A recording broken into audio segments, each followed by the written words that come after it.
Con el tema. Ayer hablamos con una legisladora que era la autora de un proyecto que tiene que ver con las fake news y la identidad digital.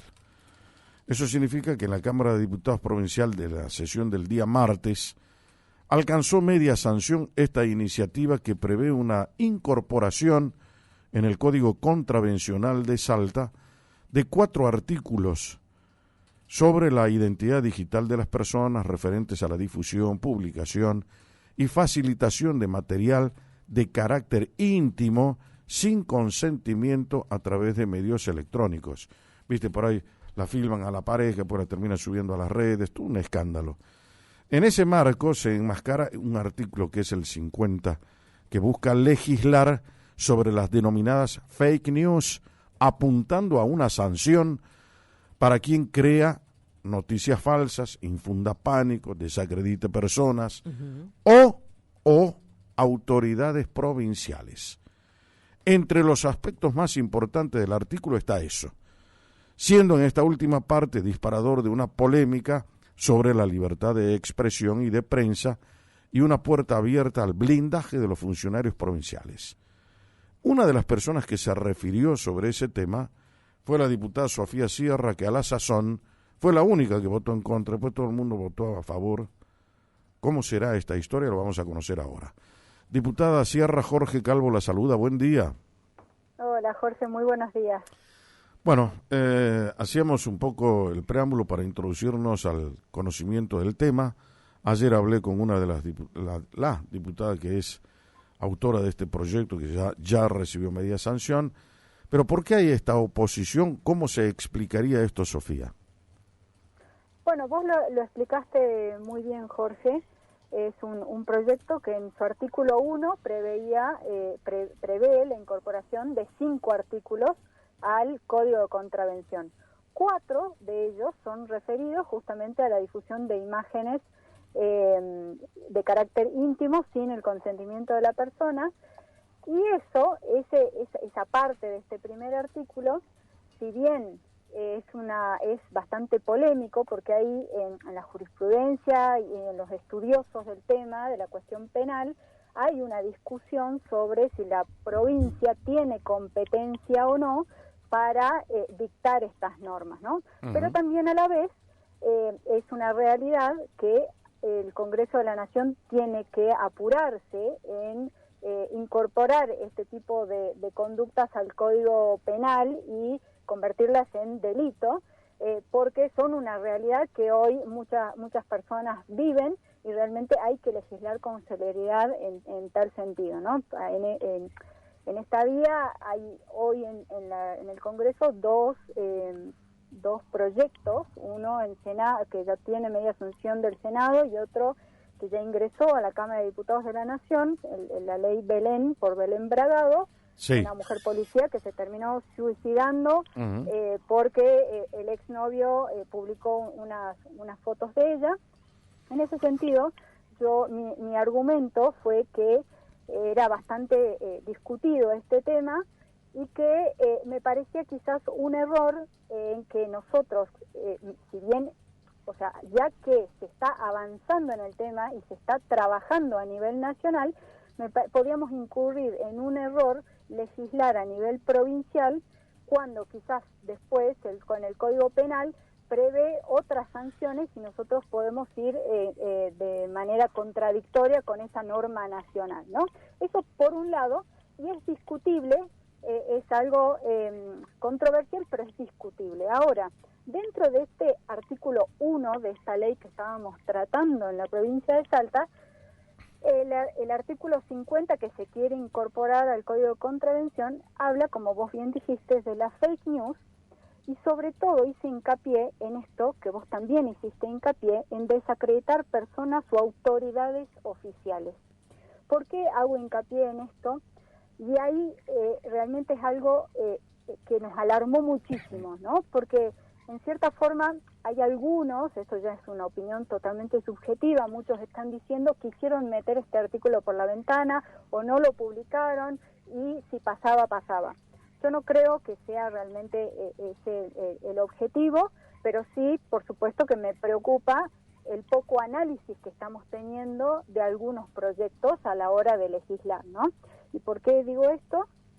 Porque nosotros cuando vimos esto, con mi equipo, no nos quedamos solamente con nuestra opinión, sino que por supuesto salimos a buscar abogados, penalistas, jueces que ejercen en la materia penal, fiscales y sobre todo, por supuesto, también viendo el tema de ciberdelitos. Entonces, salimos a buscar opiniones de distintos lugares y de expertos en la materia y todos coincidieron en que este artículo era totalmente inconstitucional. ¿Y por qué?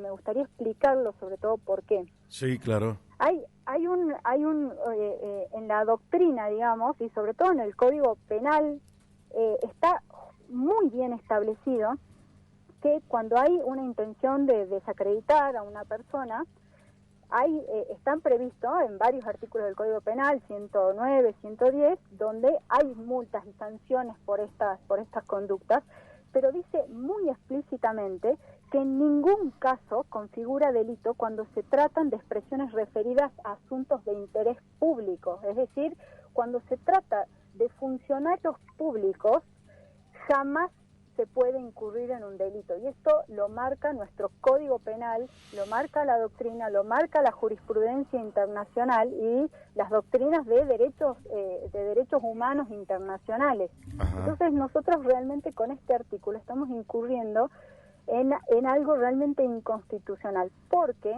cuando un funcionario público, primero que cuando uno entiende que va a tener una exposición pública, uno está expuesto a ciertas críticas por su labor y en definitiva la doctrina marca que uno tiene que convivir con eso. Obviamente que no nos van a gustar algunas cosas que digan de nuestra función, pero nuestro Código Penal así lo marca. Y si nos sentimos agraviados porque consideramos que algo es falso, tenemos también en la doctrina lo que se llama la real malicia, donde nosotros podemos establecer que algo puede ser falso y que podemos reclamar daños y perjuicios como funcionarios, pero siempre dentro de lo civil, nunca dentro de lo penal.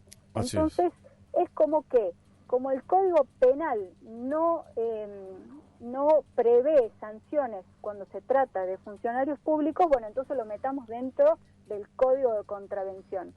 Y eso no puede ser así, digamos, ¿no? Porque justamente lo que estamos haciendo es abrirle una puerta a que el ciudadano, la prensa, necesariamente diga, mejor no voy a decir nada, no vaya a ser que después me coma una denuncia por parte de un funcionario. Y le estamos dando mucho más poder del que ya tiene a un funcionario público en detrimento de la libertad de expresión de un ciudadano o de la prensa. Bueno, acá hay dos cosas para contextualizar para que la gente lo pueda entender. Una puede ser la restricción de un derecho, que es este derecho a la libre expresión, ese derecho que es inalienable y que forma parte del proceso democrático. Ahora, no hay derechos absolutos. No existe ningún derecho absoluto. El derecho a la libre expresión debe sostenerse también con responsabilidad. Eso no significa que yo, como periodista, pueda ir a insultar a la gente, decir lo que se me cante de cualquiera. No. Tiene una restricción, que es la ética y los códigos morales con los que tengo que desempeñar mi profesión, además del profesionalismo. Chequear la información. En el caso de un periodista estoy hablando. En el caso de la gente común, probablemente vaya por el mismo carril. Eso por un lado. Ahora por el otro dicen, bueno, si hacemos esto, que es una restricción a un derecho tan importante como es ese, a la libre expresión, estamos de alguna manera avasallando, recortando, eso que significa, digamos, el andamiaje de un proceso democrático puro, porque no hay democracia si no hay libre expresión. Por eso la prensa tiene que ser libre en cualquier país del mundo. Entonces, yo no sé si eso se puede compatibilizar, armonizar. Lo que quiere decir ese artículo 50, tal vez modificando su redacción, tal vez poniéndole cuestiones de estilo que sean claramente identificables, para no entrar en ese recorte tan peligroso a la libertad de expresión, que es lo que estamos diciendo ahora, ¿no? Bueno, por supuesto, yo cuando di los argumentos de por qué me parecía inconstitucional este artículo, justamente mocioné la vuelta a comisión del proyecto, porque me parece que está muy bien que podamos debatir, que podamos analizar en profundidad este tema que es tan importante y a la vez tan controversial. Lamentablemente, solamente 4 diputados, después de haber 4 diputados, que inclusive algunos de ellos habían firmado dictámenes a favor del proyecto, después de escuchar mi discurso o mi alocución, decidieron acompañarme en la moción de la vuelta a comisión. Solamente fueron 4. Inclusive Cristina Fiore, que ella defendió el proyecto, cuando se votó la moción de la vuelta a comisión, ella votó a favor también de la vuelta a comisión. Lo mismo Mónica Juárez, Roque Cornejo y Julieta Perdigón. Yo lamento de que luego de que la mayoría se impusiera, que obviamente está dentro de todo el derecho, después de todas maneras hayan votado a favor del proyecto, entendiendo de que esto necesitaba más revisión, ¿no? Claro. Y por eso fui la única que votó en contra, porque vuelvo a repetir, si bien los 4 primeros artículos, que algo que me gustaría que quede claro, el proyecto de ley en el artículo 1 preveía la incorporación de estos 5 artículos, entonces yo no podía votar el artículo 1 en parte a favor y en parte en contra, ¿se entiende? Por eso sí o sí tenía que tomar una postura, y por supuesto que esta incorporación del artículo 50 del Código de Contravención no lo podía dejar pasar, Jorge.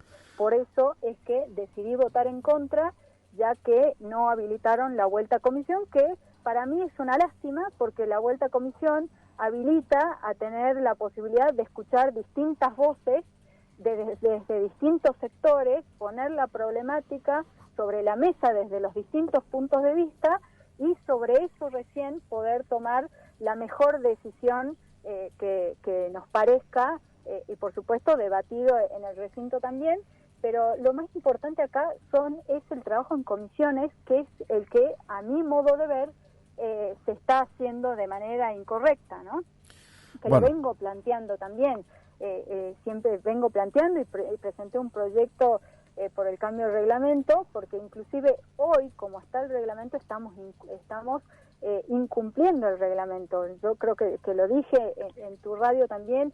Nosotros recibimos un acta de labor los viernes a la tarde, con 9 puntos a tratar el martes, y según el reglamento, esos 9 puntos, para estar en el acta de labor, debieran tener con 5 días de anticipación un dictamen de comisiones.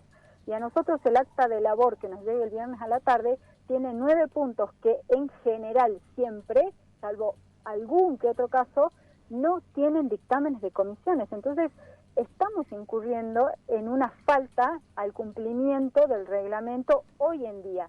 Y eso hace que después a nosotros nos llegue el proyecto tan sobre la hora de que tenemos que llevarlo al recinto, que terminamos en las comisiones dictaminando con un análisis de 5 minutos.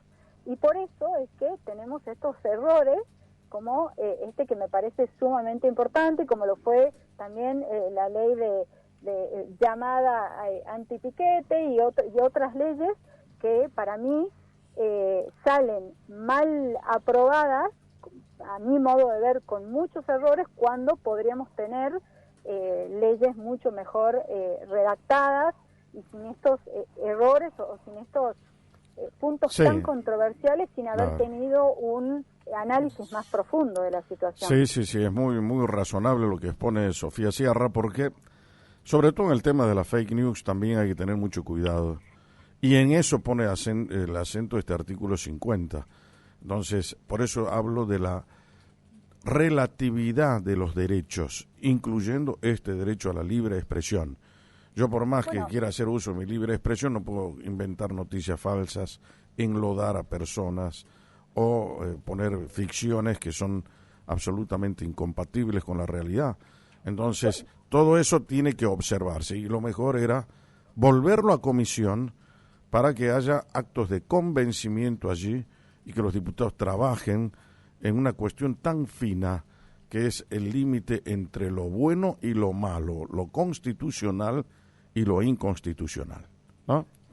Yo puse también de ejemplo lo que pasó hace unos meses con una ciudadana que con un grupo de vecinos hicieron una vaquita e hicieron un análisis del agua que salía de sus canillas en un laboratorio totalmente habilitado, y cuando ella publicó los resultados del laboratorio, automáticamente la empresa, en vez de tomar riendas en el asunto, no encontró mejor remedio que mandarle una carta documento, porque infundía pánico, como dice acá, como en el artículo 50 también.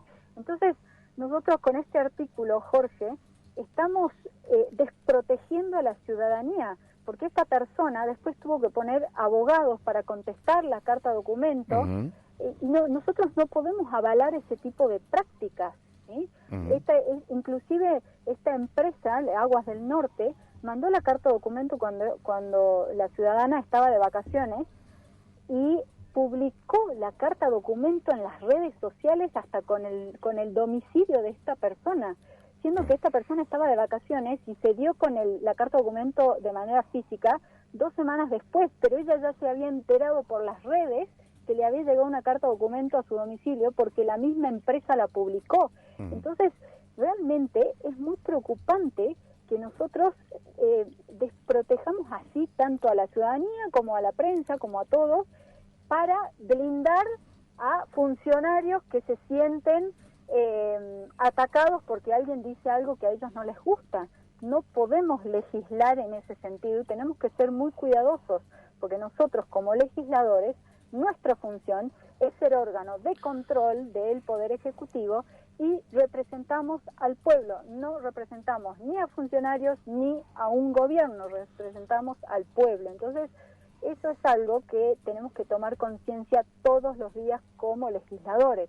Perfecto. Inclusive, también estuve yo en un momento donde un funcionario, que estábamos tratando un tema candente social de ese momento, y un legislador hizo una pregunta a un funcionario, y el funcionario le dijo, perdón, ¿cómo es tu nombre? Y era un legislador del oficialismo, y el funcionario sabía perfectamente quién era ese legislador, e intentó amedrentarlo preguntando cuál era su nombre, claro, para intentar callarlo. Entonces, ese tipo de prácticas, con estas leyes, nosotros en cierta forma las estamos avalando, y nosotros tenemos que proteger a la ciudadanía, Jorge, y por eso es que mi voto fue negativo, porque no voy a permitir que blindar a funcionarios en detrimento de los derechos de los ciudadanos.